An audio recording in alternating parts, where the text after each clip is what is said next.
नमस्कार दोस्तों, मेरे YouTube चैनल में आप लोग का स्वागत है। मैं एक बेटा का तिलक जोड़ा पहनाई गीत गाए जा रही हूँ। अच्छा लगे तो कमेंट में बताइएगा कैसा लगा। अंगना में बहे दरिया बहला दरिया दुल्हा बबुआ के ले नैया। अंगना में बहे दरिया बहला दरिया दुल्हा बबुआ के ले नैया।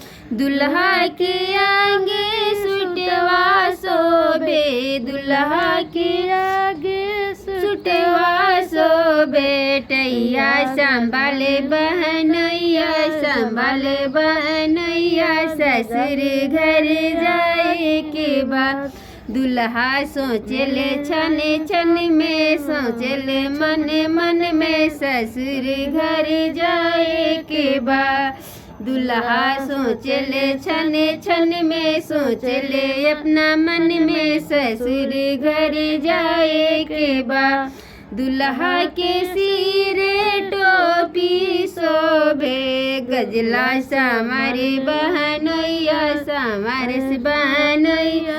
ससुर घर जाए के बाद अंगना में बहे दरिया बहला दरिया दुल्हा बबुआ के ले नैया।